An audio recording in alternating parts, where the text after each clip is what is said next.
Welcome back to the Citizen channel. I hope you're all staying safe and well. Continuing to look at the history of our wonderful club, the history of Manchester City since 1880. This is the modern day version. There are older versions as well, but we're looking at June 2025 in this one. So it's a two-parter. This is part one. It takes us up to our very first game in the inaugural Club World Cup. So we'll talk about that. And we'll have a look back at June 2025 as I'm recording this at the time. So there's no sort of foresight in this. This is as it happens, guys. So obviously you can share with me the joys or despairs we're going through. Well, I suppose this is pre-season or post-season. Who knows? It's the Club World Cup, of course, but it's June 2025. So let's have a look. 2nd of June. City confirmed that Mateo Kovacic has undergone surgery on an Achilles injury. The Croatian midfielder is set to miss this FIFA World Cup that we're going to talk about as we head to America. And Mateo will spend the summer rehabilitating from the operation, so he's not on the plane. 3rd of June, City players flying off for international duty from Portugal. Bernardo Silva and Ruben Diaz, these like the home nations cups and stuff like this. Might have been a couple of friendlies. Norway, we had Erling Haaland, Oscar Bob. Belgium, Doku and Kevin De Bruyne. Croatia, Josko Gvardiol. Netherlands, Nathan Ake. England, Kyle Walker. Switzerland, Manuel Kanji. And Uzbekistan, Abdikir Kusanov. Yes, so they all flew out, and thankfully they did all come back fit. On the 8th of June, Bernardo and Diaz helped Portugal to lift that aforementioned European Nations Cup, beating Spain on penalties. On the 9th of June, it's announced that Scott Carson will leave Manchester City when his contract expires this summer. And Mr. Chuckles himself, the 39-year-old, has been at the club since 2019, hardly played anything. Paid quite a bit of cash compared to me and thee, not particularly compared to the other players. He originally arrived on loan before completing a free transfer in the summer of 2021 to City. And City were announced and delighted to announce the signing of Ryan At-Nouri from Wolverhampton Wanderers, a transfer fee of just over £31 million, which I suppose with all the add-ons, etc., will rise to about £36 million. The 24-year-old left-back has penned a 5-year deal at City, meaning he'll remain at the club until the summer of 2030. Unless we know different, or unless you know different when you're watching this. The 10th of June, City completed the signing of Ryan Cherky from Lyon. £30 million, again, around £5 million in extras and add-ons. A 21-year-old attacking midfielder has put pen to paper, again, on a 5-year deal and keeps him at City until the summer of 2030. Again, unless you know better as you're watching this. City confirmed 2 key appointments to Pep Guardiola's first team coaching setup. Pepin Linders, another Pep, so we've got 2 Peps now, has been appointed assistant coach, while James French joins as a set-piece coach. It must be the first time we've ever had one based on our set-pieces, but there you go. Hopefully we'll see some return from that. A little bit more on that before we go, because we played the first game with James French as set-piece coach. Both have had Liverpool connections in the past, so we won't hold that against them. City signed goalkeeper Marcus Bettinelli. So here you are, Scott Carson, bye-bye, Bettinelli, hello. He's from Chelsea. The 33-year-old has agreed a 1-year deal and will join Pep Guardiola's squad in time for the upcoming FIFA World Cup. The English shot stopper began his career at Fulham before moving to Chelsea and will now provide competition for Ederson and Stefan Ortega, apparently, at City. Yes, I do doubt that very much. I'm sure he's just going to put on Carson's discarded red nose as keeper morale officer, but we'll see. On the 11th of June, City announced the signing of Tijani Reinders on a 5-year deal, approximately £46.5 million for this guy, plus 5. He's got 5 million add-ons. He's going to take it to over 50 million. The 26-year-old Netherlands international joins from AC Milan, where he's spent the last 2 seasons. On the 12th of June, Josko Gvardiol has won the vote to be crowned the Etihad Player of the Season. He wasn't my Etihad Player of the Season. He wasn't the Manchester Evening News Player of the Season. Check those out, guys. For 24-25, the Croatian beat both Kevin De Bruyne and Erling Haaland to win the award in just his second season at the club. Yes, I had Kevin De Bruyne as mine, but I say check out that, guys, if you ever get a chance. Very interesting. It's not out of the fact it was his last season. It's based on stats. Kevin De Bruyne was to join Italian side Napoli, bringing an end to a hugely successful stay at City. On the 13th of June, success for the fans. Yeah, City announced matchday price changes for the 25-26 season, and generally it looks like a victory for the fans as match ticket prices over the three categories of matches have reduced by anything up to 47% on last season, and the prices are now amongst the lowest in the Premier League as far as the so-called Big Six clubs. On the 18th of June, yes, we had a match to look forward to in Philadelphia, but the fixtures came out as well. An interesting start for City. We will travel to Wolves on the first weekend. I think that's the 500th time we've been away on the first day of the season, but apparently we did ask to be away because of the new roof at the Etihad.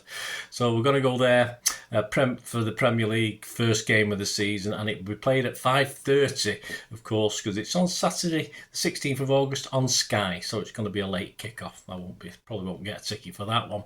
Spurs is our first home game a week later, and then just to finish off the first 5 games, we've got Brighton away, United at home, and Arsenal away. So quite a tough little opening for City. So we'll stay with the 18th of June and our very first game in the new Club World Cup. It ended City 2, Wydad AC 0 on the 18th of June 2025. Match day 1, attendance was around 37,446, which wasn't bad compared to some of the attendances so far, although it doesn't sound that good, does it? This was at Lincoln Financial Field, Philadelphia. The City lineup: Ederson, Lewis, Rice, Ake, O'Reilly, Reinders, Foden, Cherki, Savinho, Doku and Marmoush. On the bench: Ortega, Stones, Akanji, Diaz, Nouri, Gvardiol, Kusanov, Gundogan, Silva, Roderick, Nunes, Bob, Gonzalez, Echeverri and Haaland. I thought Pep was going if the squad was too big, but I think he's still there. A great start for City though. Within 2 minutes we're 1-0 up in the fastest goal apparently in World Club Cup history, under 2 minutes. I think it'll be up there, a little graphic of it, what minutes he was actually in. I've not made a note here. Aki plays a lovely dink over to set Doku in behind, and Doku the cross lands at Phil Foden's feet. He plays it to Savi on the right, and his cross is palmed out fairly weakly by the keeper Benabid, and Foden is on hand to place a rebound in. Marmoush then just goes wide with a shot on 8 minutes, inches wide. On 10 minutes, Wydad did fight back. On 10 minutes, Wydad missed a good opportunity. Mufid just fails to beat Ederson from 50 yards. And Lurch on 31 minutes slips just when he's about to shoot. And then Melilith's effort is saved well by Ederson. So it wasn't all City, that's for sure. On 37 minutes, a decent Foden effort is well saved.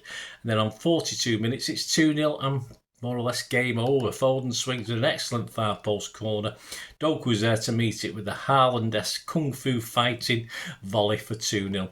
2-0 at half time, a quieter second half. On 54 minutes, Doku should have tested the keeper better with a chance. 60 minutes, Cherki, Foden and Doku were replaced by Rodri, Haaland and Bob.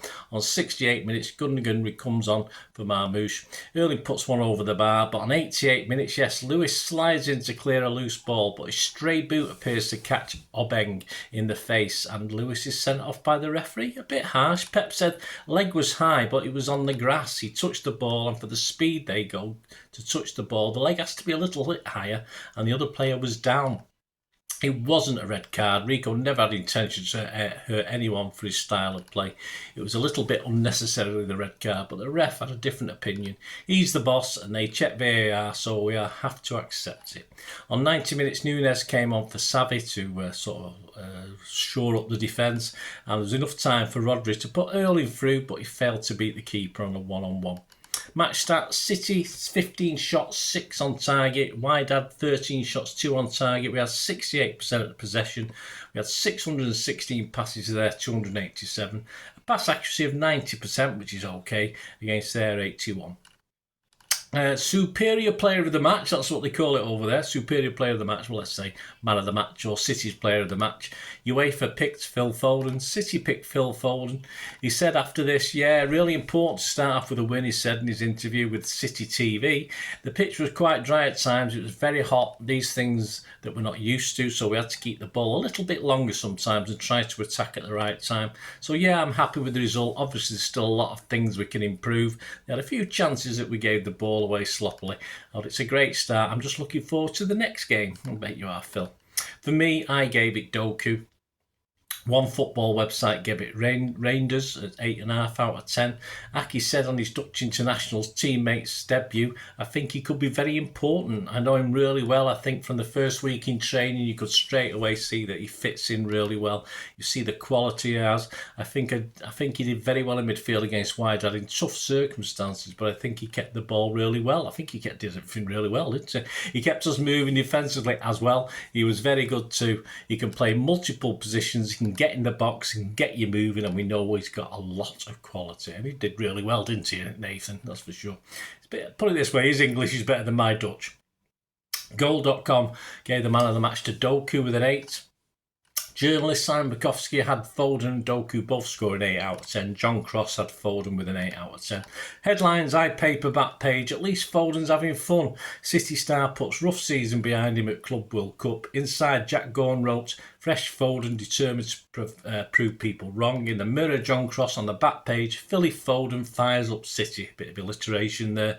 Inside, same old Foden. Guardiola's new look City taking shape, but it's one familiar face that's ruling the roost. The Express back page, John Cross again, he's very busy lad, John Cross.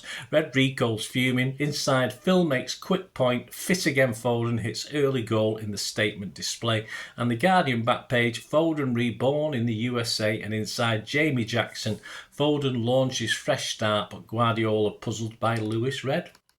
Yeah, most of us were. Our local paper, the Manchester Evening News back page, here's looking at you, Phil. Or here's looking at you, Phil. It's Casablanca. Inside, Simon Bukowski, Foden's show in cup win means City future looks miles better. And the season is too long, 11 months, but we remain positive, said Pep, who wants a smaller squad. So I can't have your cake and eat it, mate. But there you go. There we go. And at the end of play, City sits second on goal difference. Juventus actually beat our next opponents, Alain, 5-0 a few hours later. So we've got work to do. Join me in part 2 as our Club World Cup continues. Hope you enjoyed that, guys. Thanks for watching. Any thoughts, any memories you've got, let me know. And it'd be great to hear from you. And of course, if you smash those buttons, subscribe. If you're already a subscriber, if not, please do so. Smash those likes, and please, if you do want to help support the channel going forward, all I ask is you keep watching and listening. Well, I hope you enjoyed the feature, and yeah, if you can support me through the subscription, if you can subscribe, guys, that'd be wonderful if you've not already done so. We do actually have memberships at the moment, just 99p a month, so you get access to all my City stuff, including all the history vlogs, dozens and dozens not been published yet that you get immediate access to, and every time I do a edit and do a vlog, you get immediate access to it as well. So you can have a copy of scripts as well if you want any hard copy of the sort of things I do on matches and teams and managers and players, etc., etc. So if you can join the membership, that'd be wonderful. We'd fine. And yeah, if you want to support the channel just by watching the ads, that helps. Watch the ads, let them play through while you just have to check your phone or something, let it play out. And of course, if you follow any of the links, that always works as well. If you follow a link to one of the ads and you fancy something, I've done it myself. I've followed a link and actually purchased something from another organisation. But it can happen. It can happen. Not all ads are stuff you're not interested in. And of course, if you can give us a like, guys, that would be absolutely fantastic. All likes are much appreciated. Anyway, thanks for watching. Until the next time, of course, I only ever ask one thing, don't I? Please, I ask you all to stay safe, especially you Blues. Until the next time, come on, City. Bye for now.